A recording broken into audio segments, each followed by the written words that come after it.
Hey everyone, big shakeup in the Indian aviation world, and we Right. are diving right into it. Air India and Vistara merging. It's got everyone buzzing. So we're going to break it all down. It's got some really interesting stuff to look at today.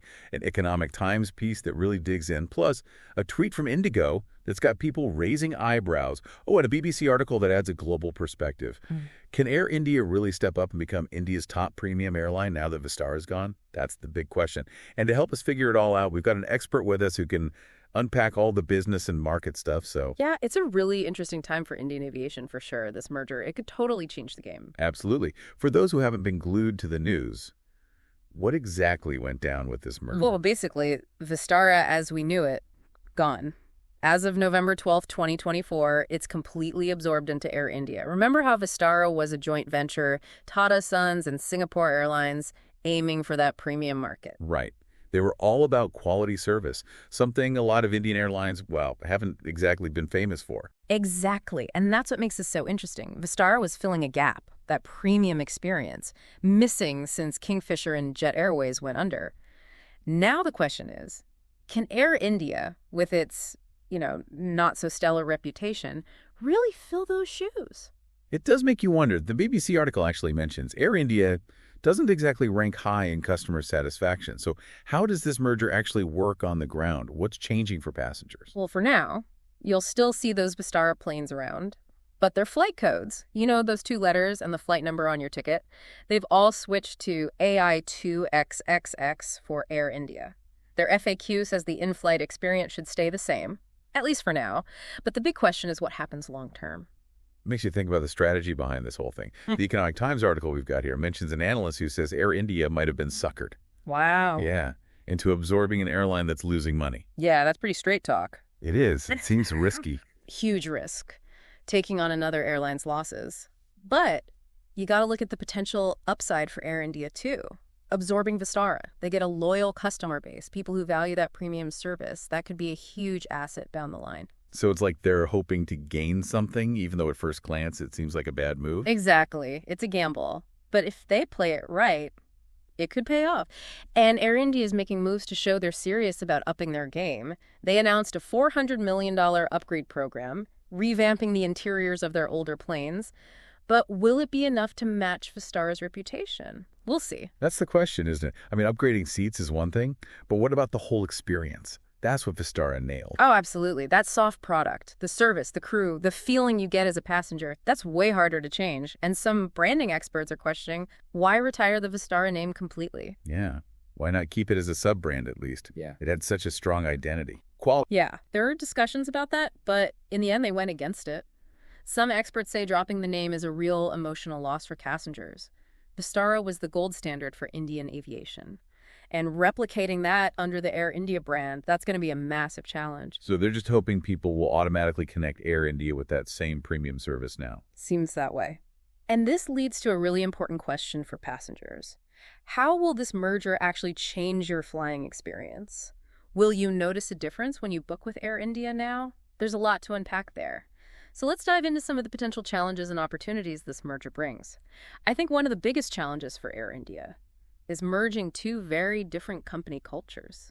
Vistara, known for being agile, modern. Air India, more of a reputation for bureaucracy. Yeah, that sounds like a recipe for clashes. And haven't we already seen some signs of tension? Reports of Vistara crew taking mass sick leave, worried about salary adjustments under the Air India structure. Right. And that highlights something really crucial in any merger, the human factor. Merging workforces. You're trying to blend different systems, seniority lists, pay scales, even work styles. It's a complex process, bound to create friction. And if employees aren't happy, that's going to affect the passengers too, right? Absolutely. A smooth transition for employees. Essential for a smooth transition for passengers. And then there's the whole issue of those viral videos popping up, showing things on Air India flights that are, well, less than ideal. Broken seats, outdated entertainment systems, not exactly a vote of confidence for a premium experience. Makes you wonder if that $400 million in upgrades is going to be enough. It's a valid concern, and it's not just about the hard product, the physical stuff on the plane. It's the soft product, too. The service, the crew, the whole feeling you get. Vistara, they were great at creating that holistic premium experience. Can Air India replicate that remains to be seen. So lots of uncertainty for passengers. But what about the competition? How's IndiGo reacting to this bigger Air India? Well, they sent out a pretty interesting tweet saying farewell to Vistara, calling it an unforgettable legacy. It seems respectful on the surface. But you think there's more to it? Maybe. It could be a subtle nod to the competitive threat. IndiGo has been pretty comfortable at the top of the Indian market. And this merger, it puts that dominance at risk. So like they're saying, we see you Air India, but not in a happy way. Exactly. IndiGo's known for efficiency, budget-friendly fares. How will they respond? Will they stick with their model or try to move into that premium space? Their decisions, they're going to have a big impact on Indian aviation. And speaking of impact, this merger is going to affect frequent flyers too. What's happening with the loyalty programs? That's another area getting shaken up. The Economic Times article says, Club Vistara is being merged into Air India's Flying Returns, the new combined program, Maharaja Club. Maharaja Club. I don't know how I feel about that name. Kind of old-fashioned. It does bring up that sense of grandeur, heritage. Fits with Air India's brand. But will it appeal to Vistara's loyal customers? They were drawn to something more modern, sophisticated. Plus, merging these programs isn't just about a name change. The article mentioned technical issues. Club Vistara members couldn't access their accounts for a while. Right. These programs have huge amounts of data, points, tier statuses, integrating all that smoothly. It's a massive tech undertaking. There are bound to be hiccups. Air India is going to have to fix those fast. Don't want to alienate those valuable, frequent flyers. Like trying to combine two giant puzzles without losing any pieces. But taking a step back, this isn't the first time India's lost a big premium airline. The BBC article mentioned Kingfisher and Jet Airways. Is there something about the Indian market that makes it hard for luxury airlines? That's a good question. India's a huge market, booming economy, growing middle class. You'd think there'd be room for a premium airline to thrive. But is price sensitivity a bigger factor than we think? Are people just not willing to pay more for a comfy flight when there are cheaper options? Or maybe those other airlines just didn't get it right. Makes you wonder if there's an opening for a new player. A truly innovative premium airline that can crack the code in India. That's an interesting thought. If you could create the perfect premium airline for India, what would it look like? What would make it stand out? Well, I think it would have to have that luxury feel, but also be efficient. You know, all those comforts and personalized service you expect from a premium airline. But without all the extra stuff that just drives up the price, it would need to be super tech-savvy too. Online booking, digital boarding passes, maybe even personalized entertainment options on the flight, and of course the service. Top-notch. Attentive crew, but not like they're hovering over you constantly. I like that. Efficient, streamlined, but without losing that luxury touch. It would need to appeal to the Indian market specifically, though. What do you think would resonate with Indian travelers? That's a really good point. I think cultural sensitivity would be huge.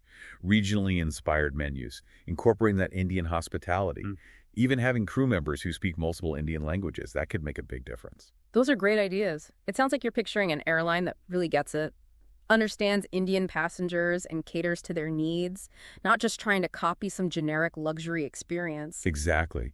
And maybe they could even partner with other Indian brands or businesses to offer unique experiences or perks.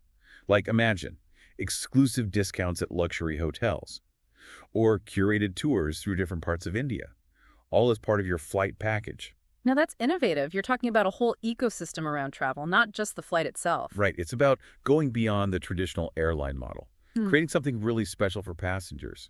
But of course, none of this matters if the airline can't make money. The BBC article really highlighted how tough that market is, with all those premium airlines failing. Yeah, financial stability is key. This hypothetical airline would need a solid plan and a deep understanding of Indian aviation. To make it work, they'd have to offer competitive prices, but still keep that high level of service and quality. It's a tough balance to strike. Yeah. But if they can pull it off, I think there's definitely space for a premium airline that's made for India. It's a gap waiting to be filled. I agree. It's a fascinating challenge. And I bet some people are already thinking about it. This Air India-Vistara merger, it's created a whole new dynamic in Indian aviation. Going to be interesting to see how it all plays out. Who knows? Maybe we'll see that perfect Indian premium airline take off sooner than we think. I'll definitely be watching to see what happens. So to wrap up our deep dive today, we've explored this big merger. The financial side, branding, the impact on passengers, the competition. We've covered a lot. We have. Yeah. And we even got to imagine what a successful premium airline in India could look like. What do you think is the biggest takeaway for our listeners? I think the main thing is the Indian aviation market is changing, this merger. It could be a game changer. But there are still so many unknowns. It's an exciting time to be following this industry. I can't wait to see what happens next. Me too. And for you listening, what stood out to you from this deep dive?